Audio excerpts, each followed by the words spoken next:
안녕하세요. 고통받는 영혼들에게 잠시나마 힘과 지혜를 나누는 시간입니다.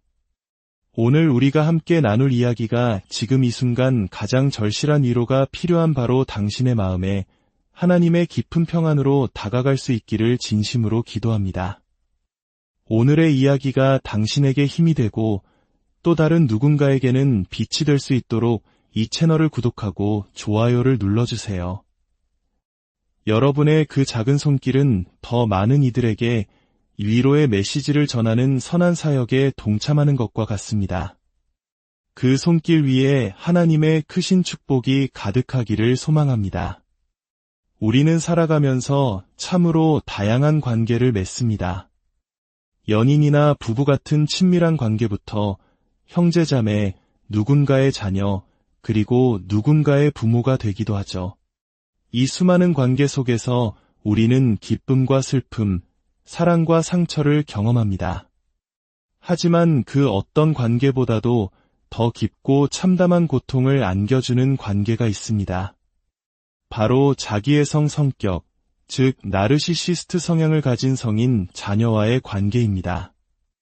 이 주제에 대해 이야기할 때면 많은 부모님들께서 깊은 슬픔과 함께 독특한 죄책감을 토로하십니다. 혹시 내가 잘못 키운 것은 아닐까? 나의 양육 방식에 문제가 있었던 걸까? 혹은 나르시시스트였던 배우자와의 끔찍했던 결혼 생활이 아이를 이렇게 만든 건 아닐까? 하는 자책감에 시달리는 것이죠. 우리는 배우자나 혹은 우리 자신의 부모가 나르시시스트일 때 그들의 성향을 내 탓으로 돌리지는 않습니다. 하지만 내 자녀의 문제일 때는 이야기가 완전히 달라집니다. 그 모든 책임이 나에게 있는 것처럼 느껴지기 때문입니다. 물론 한 사람의 성격은 선천적인 기질과 후천적인 성장 환경이 복잡하게 얽혀 형성되는 것이기에 어느 한 가지 원인만으로 설명할 수는 없습니다. 그럼에도 불구하고 건강한 부모라면 성인이 된 자녀의 문제에 대해 일정 부분 책임을 느끼는 것은 어쩌면 당연한 일일지 모릅니다. 이런 고통스러운 관계에서 벗어나기 위한 핵심적인 치유 전략 중 하나로 근본적 수용이라는 개념이 있습니다. 하지만 유독 나르시시스트 성인 자녀를 둔 부모에게는 근본적 수용이 거의 불가능에 가깝게 느껴집니다. 근본적 수용이란 무엇일까요? 이는 크게 세 가지를 인정하는 것입니다. 첫째, 나르시시스트인 그 사람의 행동은 변하지 않을 것이라는 사실. 둘째, 그들의 행동은 앞으로도 계속해서 당신에게 상처를 줄 것이라는 사실. 그리고 마지막으로 당신이 그들의 행동을 바꾸기 위해 할 수 있는 일은 아무것도 없다는 사실을 받아들이는 것입니다. 이 개념은 머리로는 단순해 보이지만 마음으로 받아들이기는 결코 쉽지 않습니다. 하지만 이 수용이 필요한 이유는 더 이상 상대를 바꾸려고 애쓰거나 그들의 행동에 대해 자신을 탓하며 스스로를 소진하지 않기 위해서입니다. 헛된 변화의 희망에 모든 것을 걸지 않기 위해서입니다. 만약 당신의 부모가 나르시시스트라면 시간이 지나면서 이 근본적 수용은 점차 이치에 맞는 일로 다가올 수 있습니다. 배우자나 파트너, 혹은 직장 상사나 이웃, 심지어 형제자매의 경우에도 마찬가지입니다. 쉽지는 않지만 결국에는 그들을 있는 그대로 받아들이는 것이 나를 위한 길임을 깨닫게 될 수 있습니다. 하지만 그 대상이 바로 내 자녀일 때 이야기는 완전히 달라집니다. 근본적 수용은 부모로서의 본능과 정면으로 충돌합니다. 왜 그럴까요? 다른 모든 관계와는 달리 부모와 자식의 관계는 자녀의 성장과 변화 가능성에 대한 믿음을 기반으로 하기 때문입니다.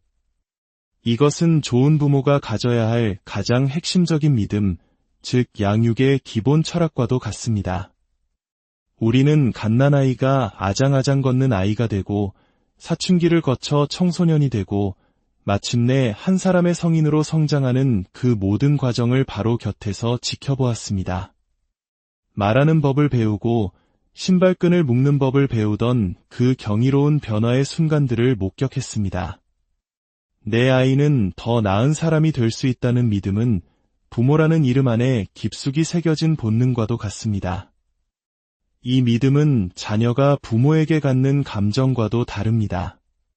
아이는 부모에게 사랑받고 보호받기 위해 애착을 형성하지만 부모가 변할 수 있다는 신념에 자신의 존재를 투자하지는 않습니다. 물론 아이는 부모가 더 다정해지기를, 자신에게 더 관심을 가져주기를, 다른 가족에게 상처 주지 않기를 바랄 수는 있습니다. 하지만 그것은 소망일 뿐, 부모가 자녀에게 갖는 것과 같은 성장에 대한 근본적인 믿음과는 다릅니다. 하지만 내 자녀가 다 자란 성인이 되었을 때 그 아이가 변할 수 있고 성장할 수 있다는 부모의 자연스러운 믿음은 나르시시즘에 대한 근본적 수용을 불가능하게 만드는 가장 큰 걸림돌이 됩니다. 그것은 마치 내 아이를 포기하는 것처럼 느껴지고 부모로서의 마지막 책무마저 져버리는 것 같은 죄책감을 불러일으킵니다. 나르시시스트 성인 자녀가 부모에게 미치는 파괴적인 영향은 결코 가볍지 않습니다. 지속적인 재정적 착취, 손주들을 볼모로 사마 부모를 조종하는 행위, 그리고 부모는 나에게 빚을 졌다고 여기는 특권 의식 등이 있습니다. 특히 부모의 이혼이나 불행한 결혼 생활로 인해 자신이 불우한 어린 시절을 보냈다고 생각하는 자녀일수록 이런 경향은 더욱 심해집니다. 부모가 과거의 일에 대해 아무리 사과하고 자녀를 위해 희생을 감수해도 그들은 들으려 하지 않습니다. 오히려 자녀가 자신의 배우자나 연인을 학대하는 모습을 혹은 수많은 관계를 파탄내는 모습을 무력하게 지켜봐야 할 수도 있습니다.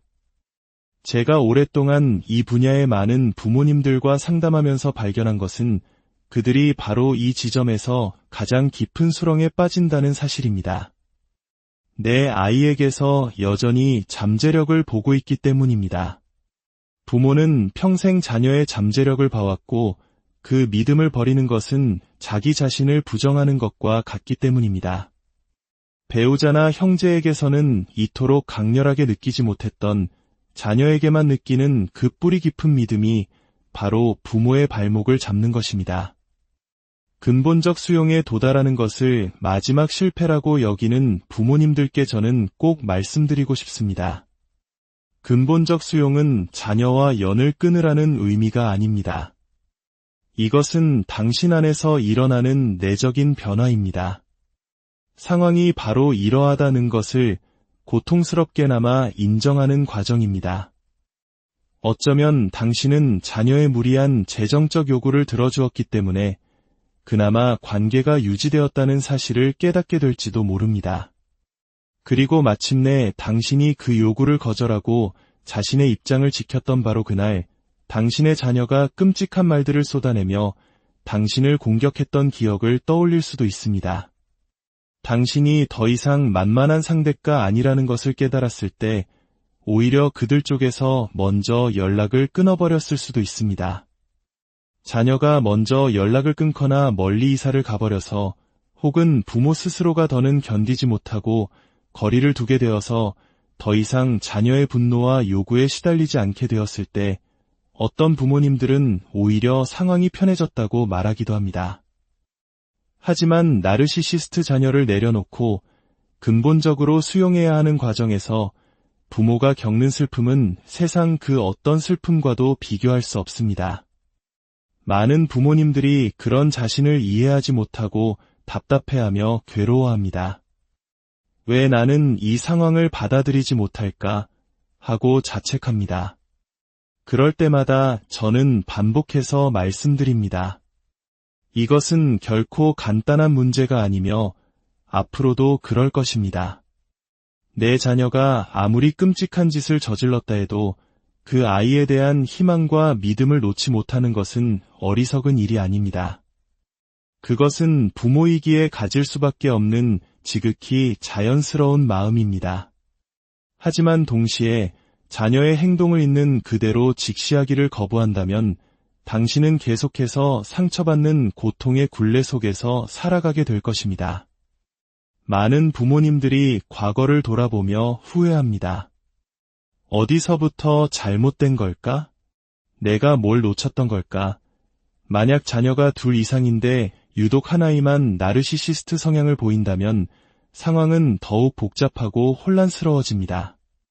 내 아이가 더 건강해지고 더 나은 방향으로 변화할 것이라는 기대를 포기하는 것. 그것은 부모에게는 결코 도달할 수 없는 목표처럼 느껴질 수 있습니다. 생일, 명절, 그리고 평범한 모든 날들이 희망 고문처럼 다가옵니다. 물론 나르시시즘에도 정도의 차이는 있습니다. 어떤 자녀는 단순히 이기적인 수준에 머무르지만 그 정도가 심한 경우에는 위험하고 심지어 약탈적인 모습을 보이기도 합니다. 나르시시즘과 관련된 모든 슬픔 중에서 부모가 성인 자녀에 대해 느끼는 슬픔만큼 참혹한 것은 없습니다. 그리고 이 모든 고통의 근원에는 바로 내 자녀에 대한 근본적 수용이 불가능하다는 현실이 자리 잡고 있습니다. 한번 기억을 더듬어 보십시오.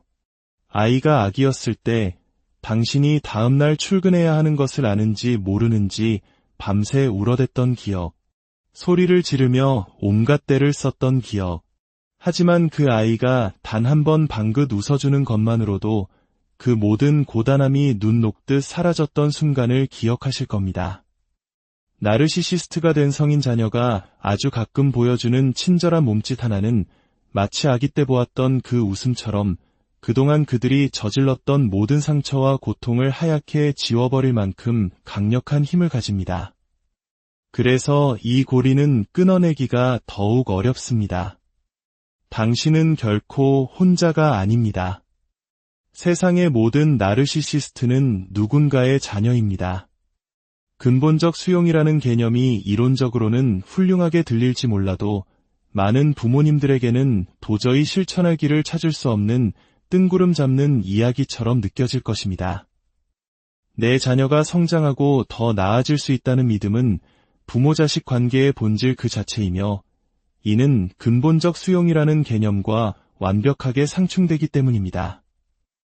이것이 바로 나르시시스트 자녀를 둔 부모가 겪는 슬픔이 그 어떤 슬픔보다도 거대하고 무거운 바위처럼 느껴지는 이유입니다. 이것은 결코 단순한 문제가 아닙니다. 하지만 당신의 고통이 얼마나 깊고 특별한 것인지 이해하는 것만으로도 아주 작은 치유의 첫걸음이 될 수 있습니다. 당신의 잘못이 아님을, 당신의 사랑이 부족해서가 아님을 기억하십시오. 오늘 이 이야기를 통해 무거운 짐을 지고 있는 모든 부모님의 마음에 하나님의 따뜻한 위로가 함께하기를, 그리고 이 어두운 터널 속에서 나아갈 힘과 지혜를 얻으시기를 간절히 안녕하세요. 고통받는 영혼들에게 잠시나마 힘과 지혜를 나누는 시간입니다. 오늘 우리가 함께 나눌 이야기가 지금 이 순간 가장 절실한 위로가 필요한 바로 당신의 마음에 하나님의 깊은 평안으로 다가갈 수 있기를 진심으로 기도합니다. 오늘의 이야기가 당신에게 힘이 되고 또 다른 누군가에게는 빛이 될 수 있도록 이 채널을 구독하고 좋아요를 눌러주세요. 여러분의 그 작은 손길은 더 많은 이들에게 위로의 메시지를 전하는 선한 사역에 동참하는 것과 같습니다. 그 손길 위에 하나님의 크신 축복이 가득하기를 소망합니다. 우리는 살아가면서 참으로 다양한 관계를 맺습니다. 연인이나 부부 같은 친밀한 관계부터 형제자매, 누군가의 자녀, 그리고 누군가의 부모가 되기도 하죠. 이 수많은 관계 속에서 우리는 기쁨과 슬픔, 사랑과 상처를 경험합니다. 하지만 그 어떤 관계보다도 더 깊고 참담한 고통을 안겨주는 관계가 있습니다. 바로 자기애성 성격, 즉 나르시시스트 성향을 가진 성인 자녀와의 관계입니다. 이 주제에 대해 이야기할 때면 많은 부모님들께서 깊은 슬픔과 함께 독특한 죄책감을 토로하십니다. 혹시 내가 잘못 키운 것은 아닐까? 나의 양육 방식에 문제가 있었던 걸까? 혹은 나르시시스트였던 배우자와의 끔찍했던 결혼 생활이 아이를 이렇게 만든 건 아닐까? 하는 자책감에 시달리는 것이죠. 우리는 배우자나 혹은 우리 자신의 부모가 나르시시스트일 때 그들의 성향을 내 탓으로 돌리지는 않습니다. 하지만 내 자녀의 문제일 때는 이야기가 완전히 달라집니다.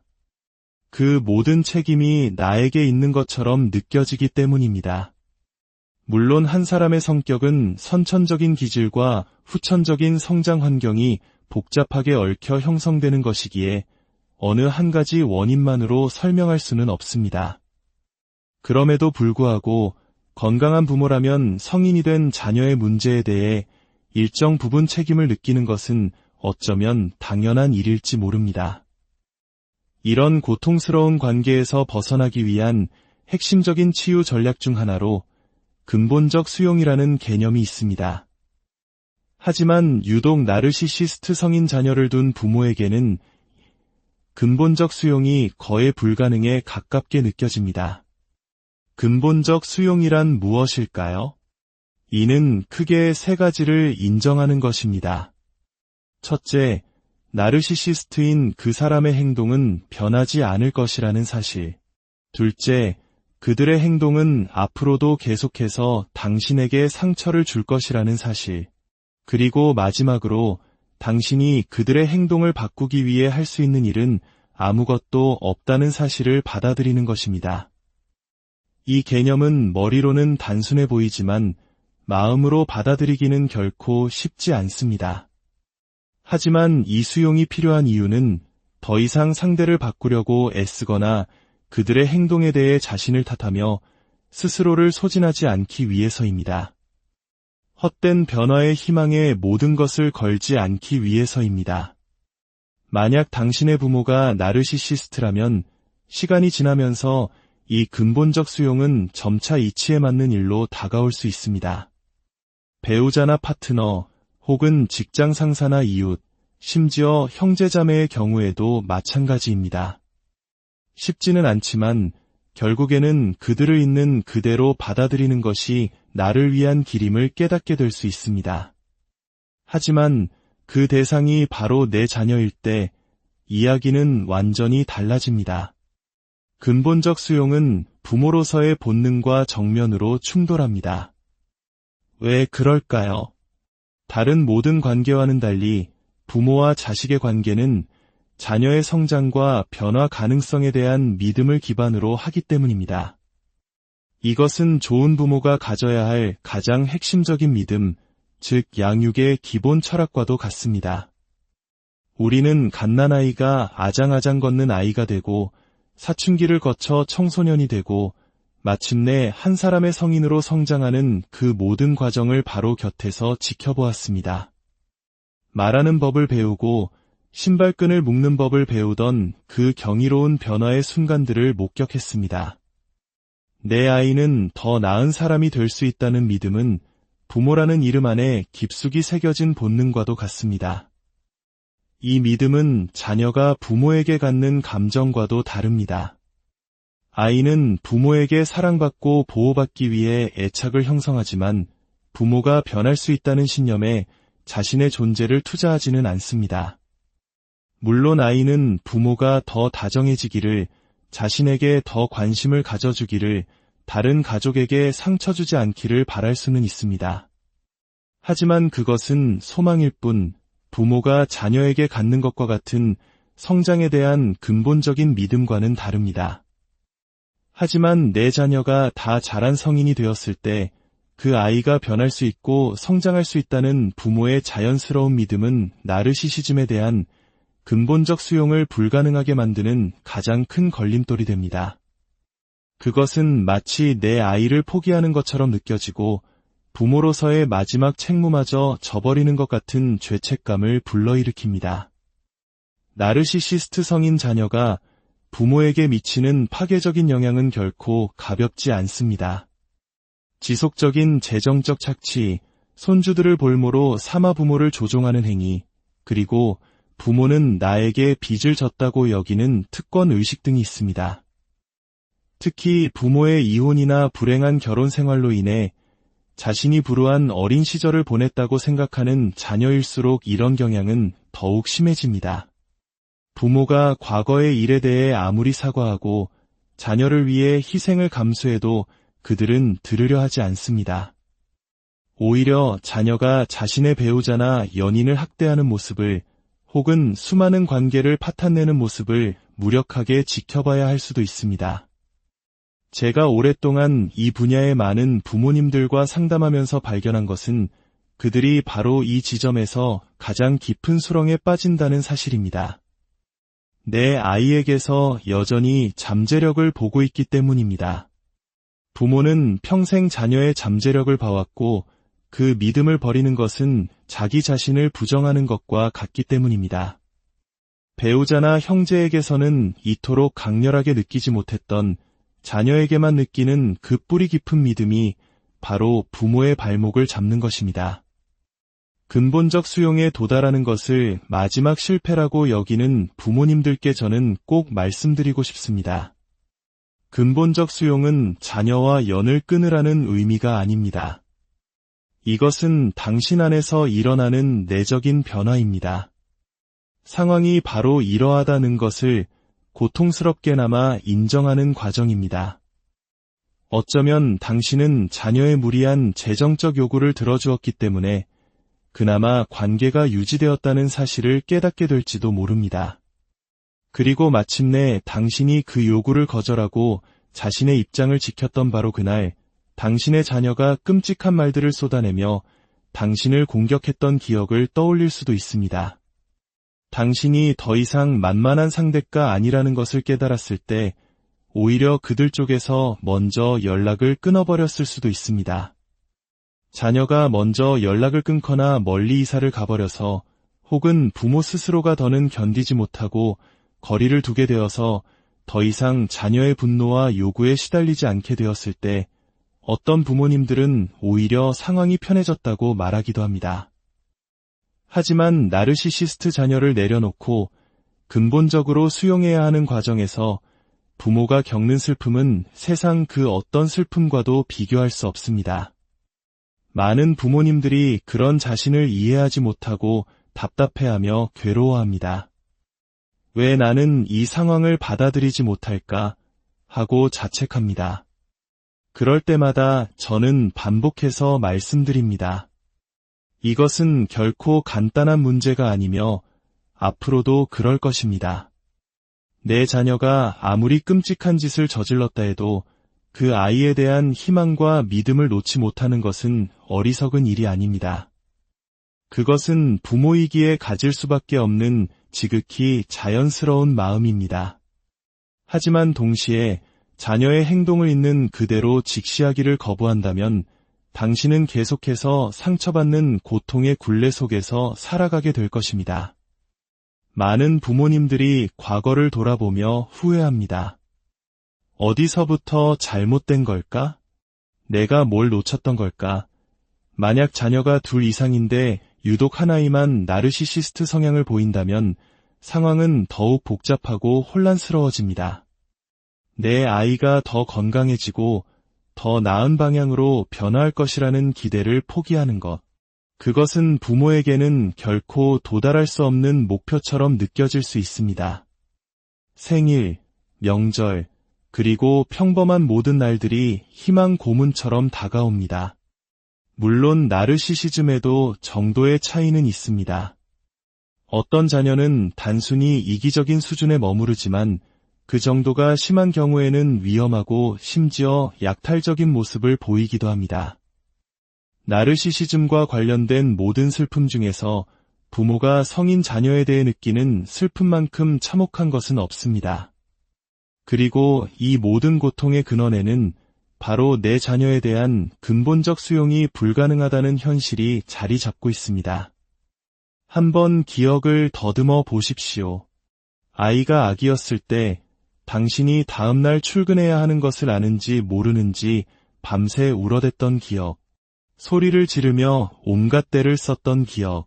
하지만 그 아이가 단 한 번 방긋 웃어주는 것만으로도 그 모든 고단함이 눈 녹듯 사라졌던 순간을 기억하실 겁니다. 나르시시스트가 된 성인 자녀가 아주 가끔 보여주는 친절한 몸짓 하나는 마치 아기 때 보았던 그 웃음처럼 그동안 그들이 저질렀던 모든 상처와 고통을 하얗게 지워버릴 만큼 강력한 힘을 가집니다.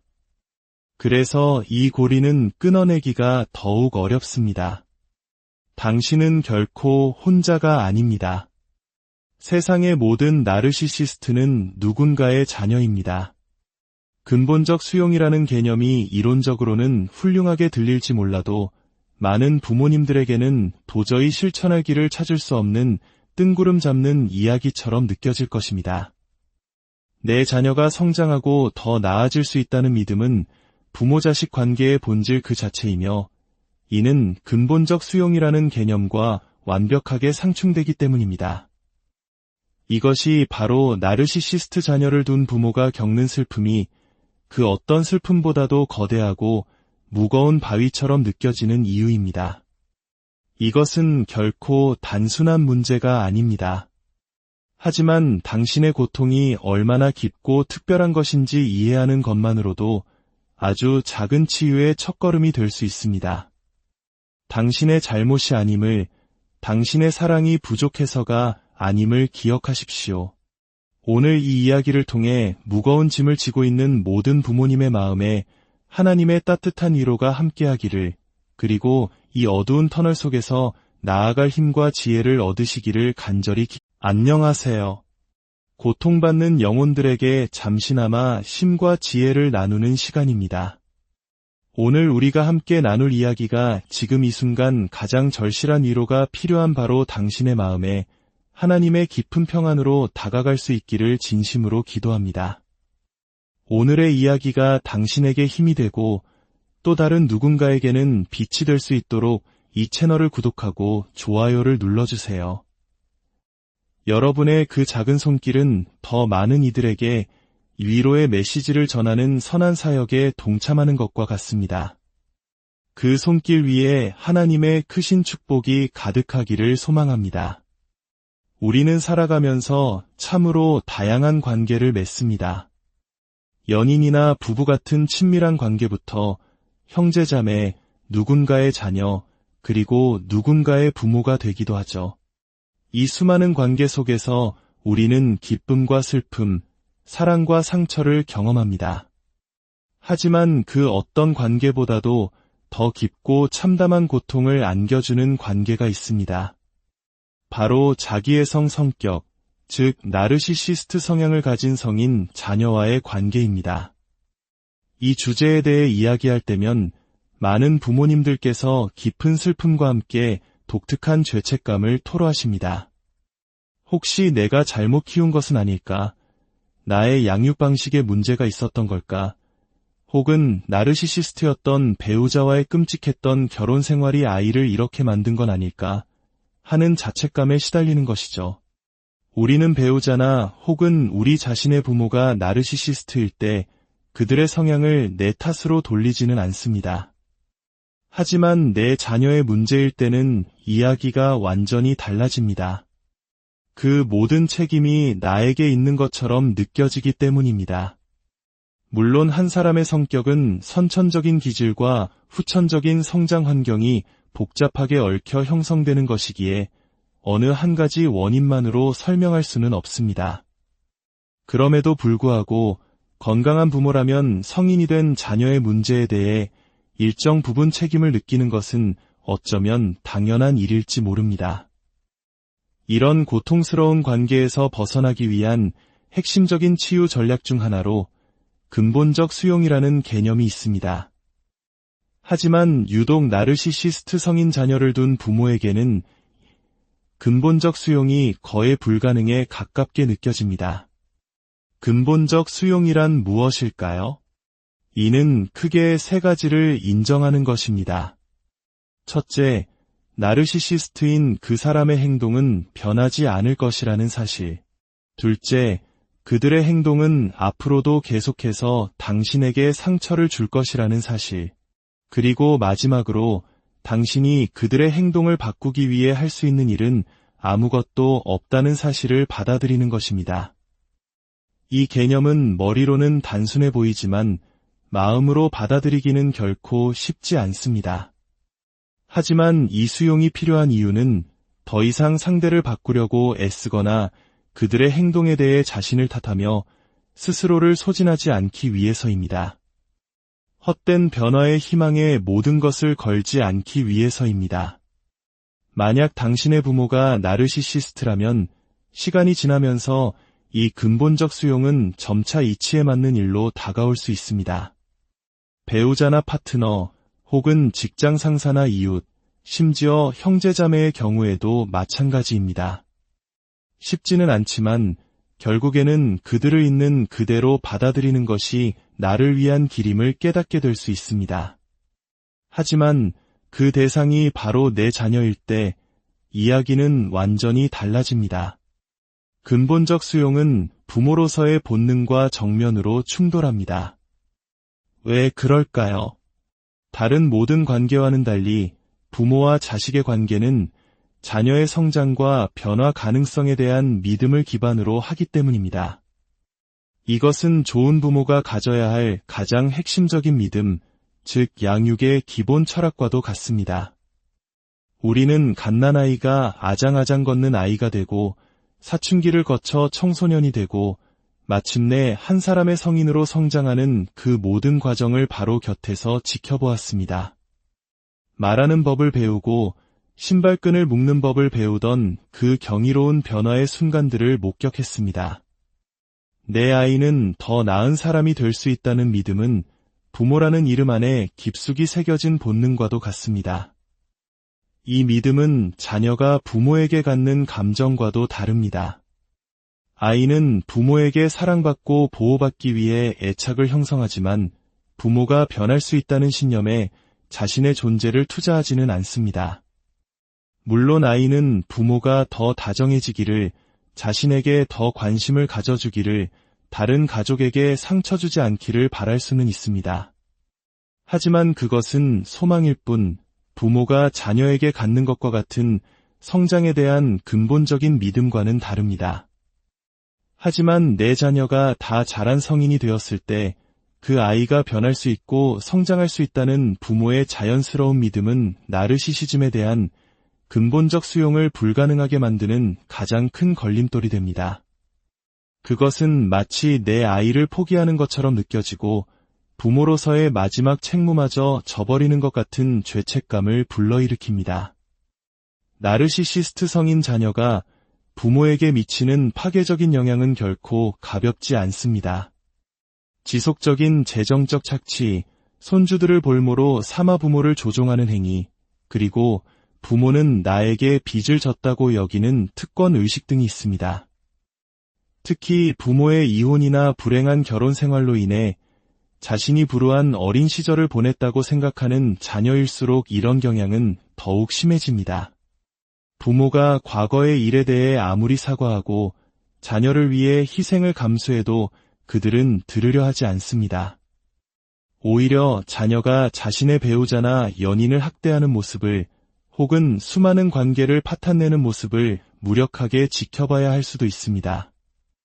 제가 오랫동안 이 분야의 많은 부모님들과 상담하면서 발견한 것은 그들이 바로 이 지점에서 가장 깊은 수렁에 빠진다는 사실입니다. 내 아이에게서 여전히 잠재력을 보고 있기 때문입니다. 부모는 평생 자녀의 잠재력을 봐왔고 그 믿음을 버리는 것은 자기 자신을 부정하는 것과 같기 때문입니다.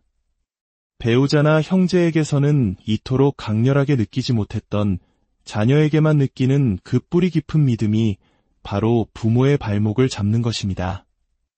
근본적 수용에 도달하는 것을 마지막 실패라고 여기는 부모님들께 저는 꼭 말씀드리고 싶습니다. 근본적 수용은 자녀와 연을 끊으라는 의미가 아닙니다. 이것은 당신 안에서 일어나는 내적인 변화입니다. 상황이 바로 이러하다는 것을 고통스럽게나마 인정하는 과정입니다.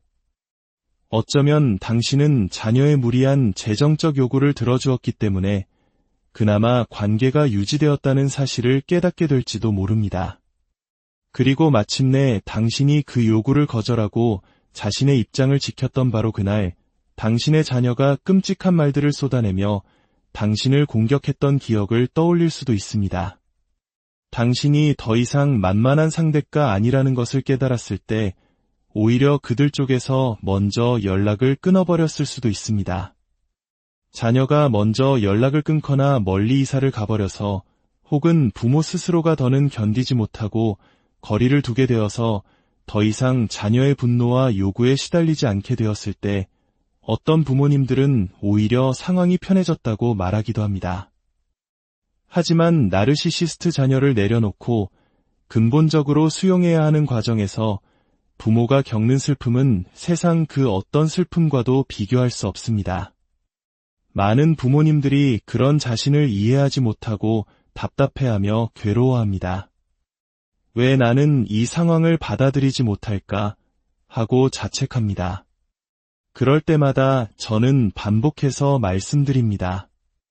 이것은 결코 간단한 문제가 아니며 앞으로도 그럴 것입니다. 내 자녀가 아무리 끔찍한 짓을 저질렀다 해도 그 아이에 대한 희망과 믿음을 놓지 못하는 것은 어리석은 일이 아닙니다.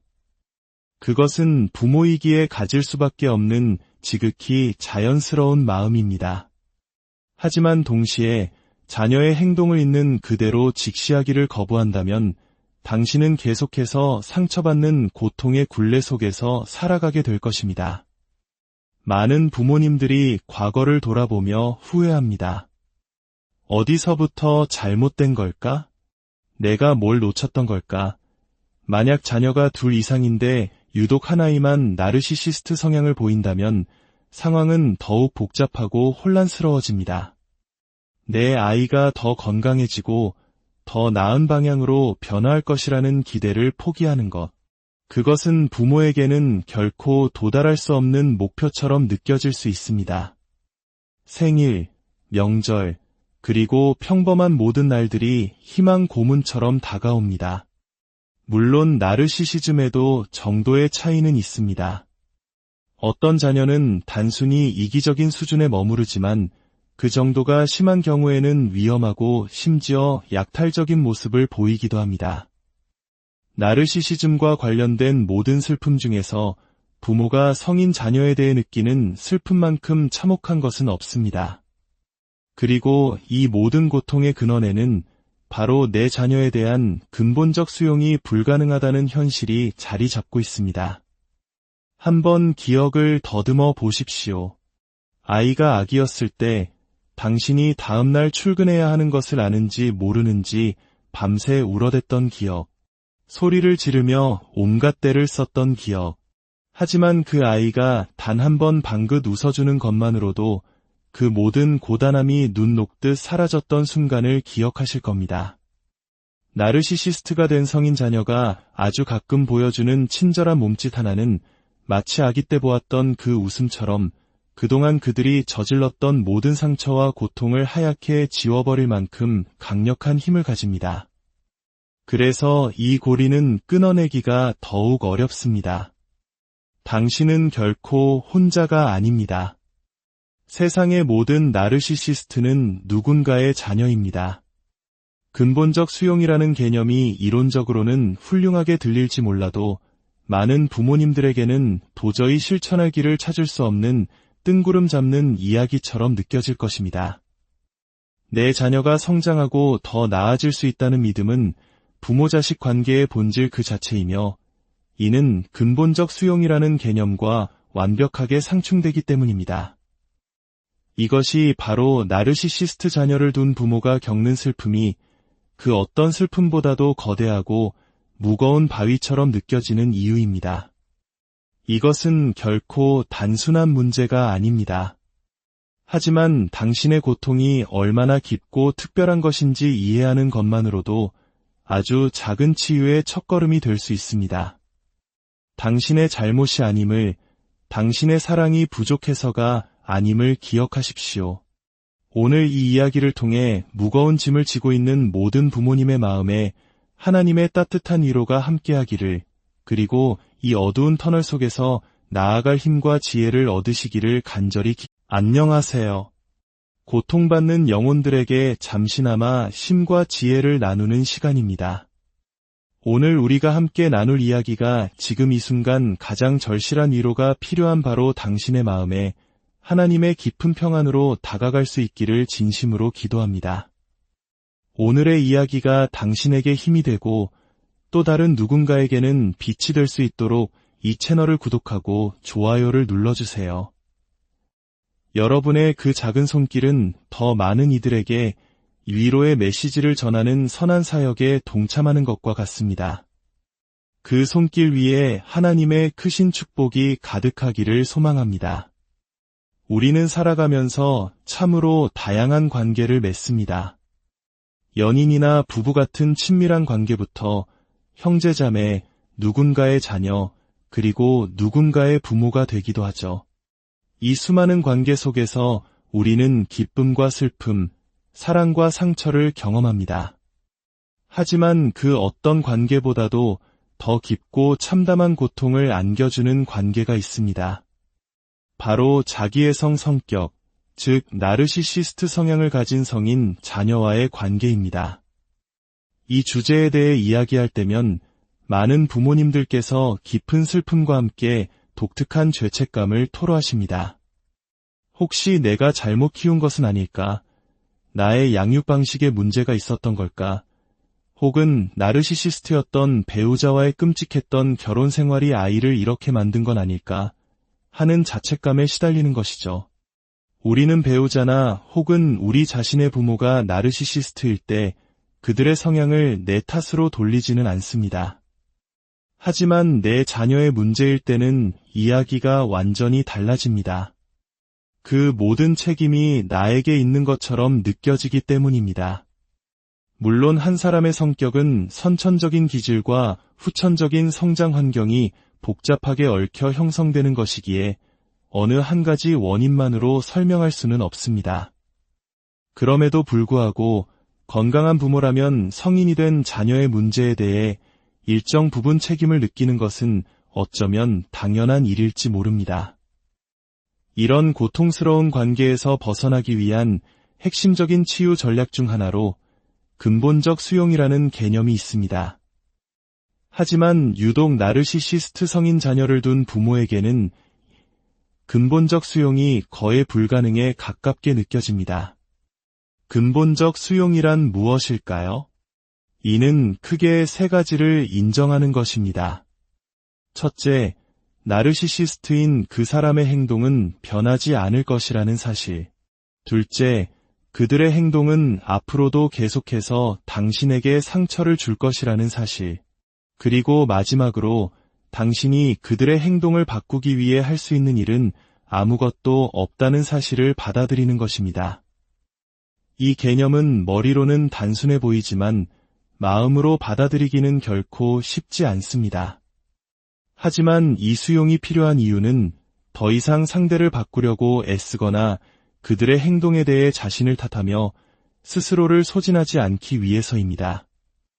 헛된 변화의 희망에 모든 것을 걸지 않기 위해서입니다. 만약 당신의 부모가 나르시시스트라면 시간이 지나면서 이 근본적 수용은 점차 이치에 맞는 일로 다가올 수 있습니다. 배우자나 파트너, 혹은 직장 상사나 이웃, 심지어 형제자매의 경우에도 마찬가지입니다. 쉽지는 않지만 결국에는 그들을 있는 그대로 받아들이는 것이 나를 위한 길임을 깨닫게 될 수 있습니다. 하지만 그 대상이 바로 내 자녀일 때 이야기는 완전히 달라집니다. 근본적 수용은 부모로서의 본능과 정면으로 충돌합니다. 왜 그럴까요? 다른 모든 관계와는 달리 부모와 자식의 관계는 자녀의 성장과 변화 가능성에 대한 믿음을 기반으로 하기 때문입니다. 이것은 좋은 부모가 가져야 할 가장 핵심적인 믿음, 즉 양육의 기본 철학과도 같습니다. 우리는 갓난아이가 아장아장 걷는 아이가 되고 사춘기를 거쳐 청소년이 되고 마침내 한 사람의 성인으로 성장하는 그 모든 과정을 바로 곁에서 지켜보았습니다. 말하는 법을 배우고 신발끈을 묶는 법을 배우던 그 경이로운 변화의 순간들을 목격했습니다. 내 아이는 더 나은 사람이 될 수 있다는 믿음은 부모라는 이름 안에 깊숙이 새겨진 본능과도 같습니다. 이 믿음은 자녀가 부모에게 갖는 감정과도 다릅니다. 아이는 부모에게 사랑받고 보호받기 위해 애착을 형성하지만 부모가 변할 수 있다는 신념에 자신의 존재를 투자하지는 않습니다. 물론 아이는 부모가 더 다정해지기를, 자신에게 더 관심을 가져주기를, 다른 가족에게 상처 주지 않기를 바랄 수는 있습니다. 하지만 그것은 소망일 뿐, 부모가 자녀에게 갖는 것과 같은 성장에 대한 근본적인 믿음과는 다릅니다. 하지만 내 자녀가 다 자란 성인이 되었을 때 그 아이가 변할 수 있고 성장할 수 있다는 부모의 자연스러운 믿음은 나르시시즘에 대한 근본적 수용을 불가능하게 만드는 가장 큰 걸림돌이 됩니다. 그것은 마치 내 아이를 포기하는 것처럼 느껴지고 부모로서의 마지막 책무마저 져버리는 것 같은 죄책감을 불러일으킵니다. 나르시시스트 성인 자녀가 부모에게 미치는 파괴적인 영향은 결코 가볍지 않습니다.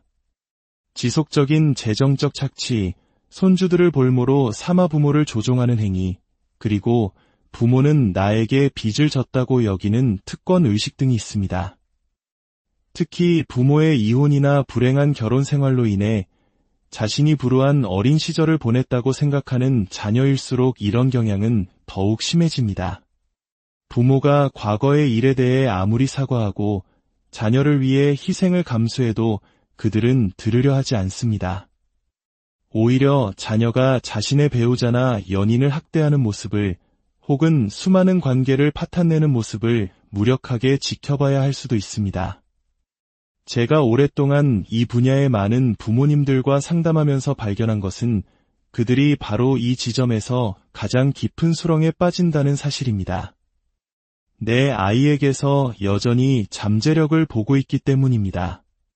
부모는 평생 자녀의 잠재력을 봐왔고 그 믿음을 버리는 것은 자기 자신을 부정하는 것과 같기 때문입니다. 배우자나 형제에게서는 이토록 강렬하게 느끼지 못했던 자녀에게만 느끼는 그 뿌리 깊은 믿음이 바로 부모의 발목을 잡는 것입니다.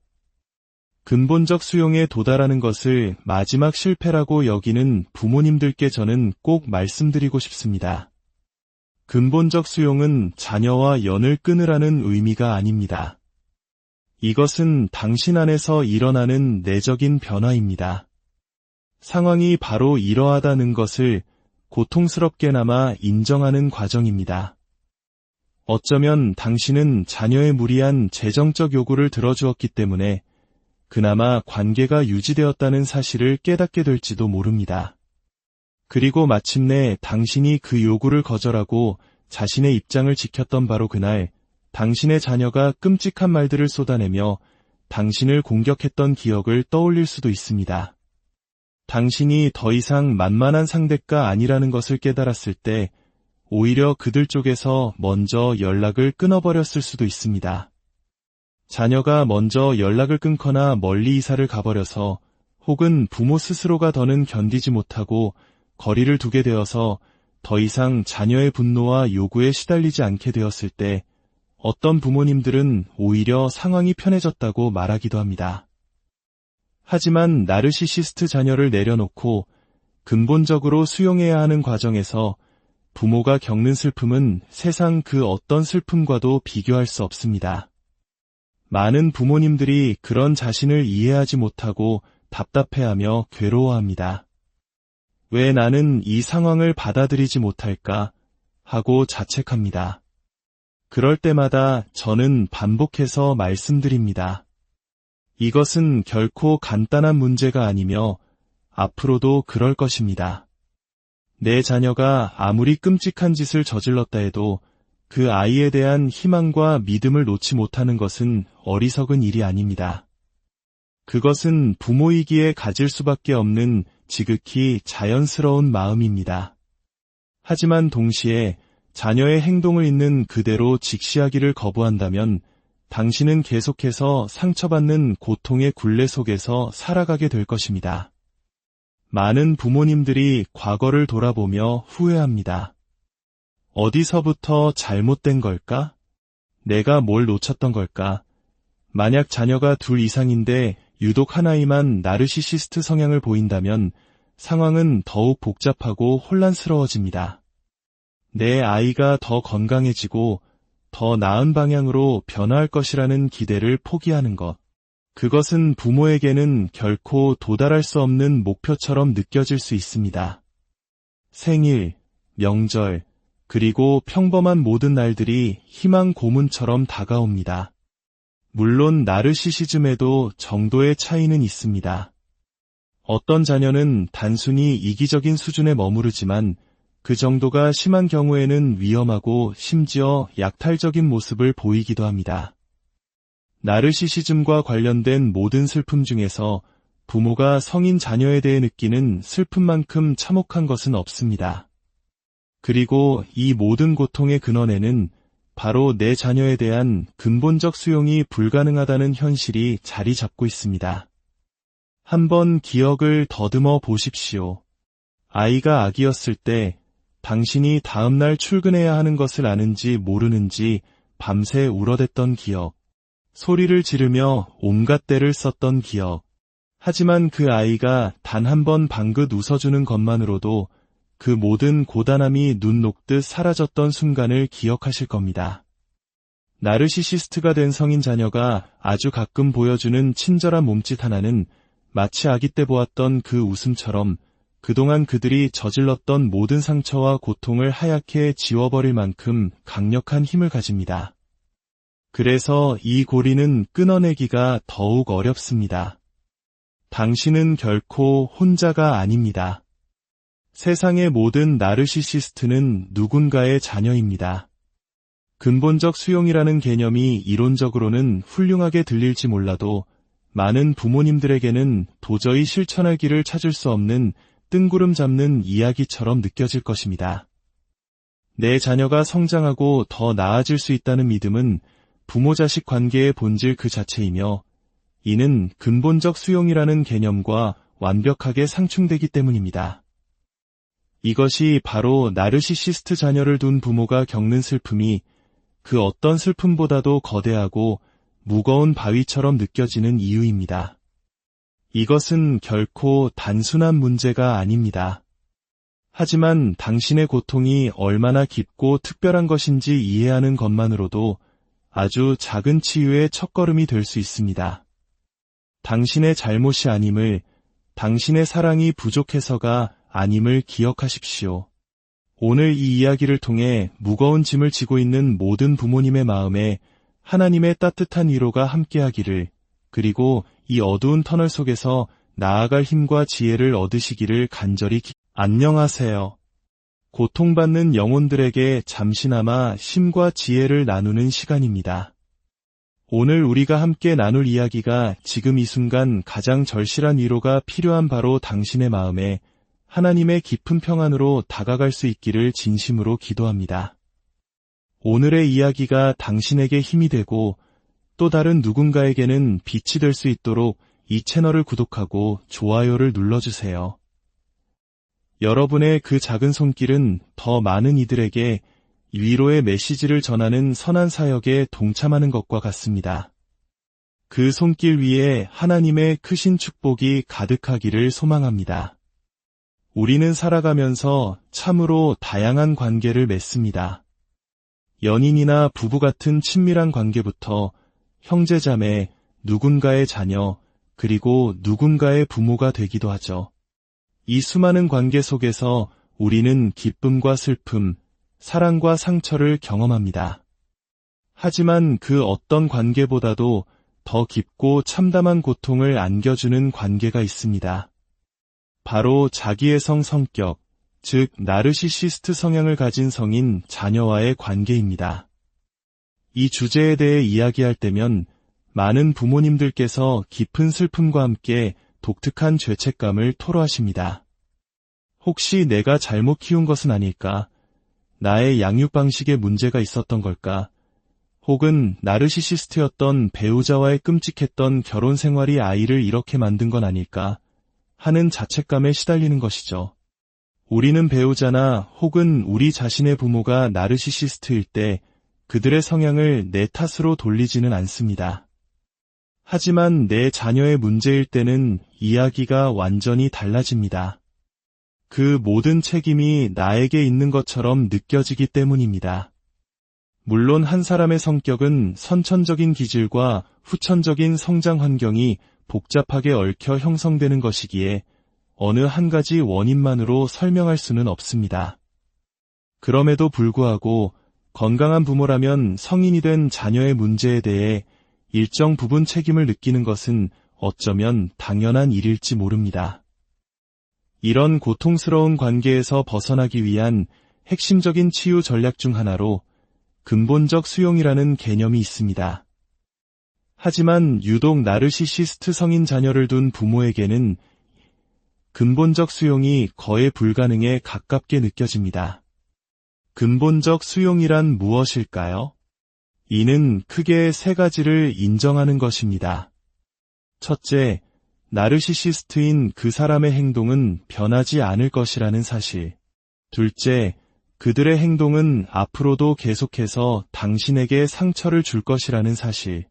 그리고 마지막으로 당신이 그들의 행동을 바꾸기 위해 할 수 있는 일은 아무것도 없다는 사실을 받아들이는 것입니다. 이 개념은 머리로는 단순해 보이지만 마음으로 받아들이기는 결코 쉽지 않습니다. 하지만 이 수용이 필요한 이유는 더 이상 상대를 바꾸려고 애쓰거나 그들의 행동에 대해 자신을 탓하며 스스로를 소진하지 않기 위해서입니다. 헛된 변화의 희망에 모든 것을 걸지 않기 위해서입니다. 만약 당신의 부모가 나르시시스트라면 시간이 지나면서 이 근본적 수용은 점차 이치에 맞는 일로 다가올 수 있습니다. 배우자나 파트너, 혹은 직장 상사나 이웃, 심지어 형제자매의 경우에도 마찬가지입니다. 쉽지는 않지만 결국에는 그들을 있는 그대로 받아들이는 것이 나를 위한 길임을 깨닫게 될 수 있습니다. 하지만 그 대상이 바로 내 자녀일 때 이야기는 완전히 달라집니다. 근본적 수용은 부모로서의 본능과 정면으로 충돌합니다. 왜 그럴까요? 다른 모든 관계와는 달리 부모와 자식의 관계는 자녀의 성장과 변화 가능성에 대한 믿음을 기반으로 하기 때문입니다. 이것은 좋은 부모가 가져야 할 가장 핵심적인 믿음, 즉 양육의 기본 철학과도 같습니다. 우리는 갓난아이가 아장아장 걷는 아이가 되고 사춘기를 거쳐 청소년이 되고 마침내 한 사람의 성인으로 성장하는 그 모든 과정을 바로 곁에서 지켜보았습니다. 말하는 법을 배우고 신발끈을 묶는 법을 배우던 그 경이로운 변화의 순간들을 목격했습니다. 내 아이는 더 나은 사람이 될 수 있다는 믿음은 부모라는 이름 안에 깊숙이 새겨진 본능과도 같습니다. 이 믿음은 자녀가 부모에게 갖는 감정과도 다릅니다. 아이는 부모에게 사랑받고 보호받기 위해 애착을 형성하지만 부모가 변할 수 있다는 신념에 자신의 존재를 투자하지는 않습니다. 물론 아이는 부모가 더 다정해지기를, 자신에게 더 관심을 가져주기를, 다른 가족에게 상처 주지 않기를 바랄 수는 있습니다. 하지만 그것은 소망일 뿐, 부모가 자녀에게 갖는 것과 같은 성장에 대한 근본적인 믿음과는 다릅니다. 하지만 내 자녀가 다 자란 성인이 되었을 때 그 아이가 변할 수 있고 성장할 수 있다는 부모의 자연스러운 믿음은 나르시시즘에 대한 근본적 수용을 불가능하게 만드는 가장 큰 걸림돌이 됩니다. 그것은 마치 내 아이를 포기하는 것처럼 느껴지고 부모로서의 마지막 책무마저 져버리는 것 같은 죄책감을 불러일으킵니다. 나르시시스트 성인 자녀가 부모에게 미치는 파괴적인 영향은 결코 가볍지 않습니다. 지속적인 재정적 착취, 손주들을 볼모로 사마 부모를 조종하는 행위, 그리고 부모는 나에게 빚을 졌다고 여기는 특권 의식 등이 있습니다. 특히 부모의 이혼이나 불행한 결혼 생활로 인해 자신이 불우한 어린 시절을 보냈다고 생각하는 자녀일수록 이런 경향은 더욱 심해집니다. 부모가 과거의 일에 대해 아무리 사과하고 자녀를 위해 희생을 감수해도 그들은 들으려 하지 않습니다. 오히려 자녀가 자신의 배우자나 연인을 학대하는 모습을 혹은 수많은 관계를 파탄내는 모습을 무력하게 지켜봐야 할 수도 있습니다. 제가 오랫동안 이 분야의 많은 부모님들과 상담하면서 발견한 것은 그들이 바로 이 지점에서 가장 깊은 수렁에 빠진다는 사실입니다.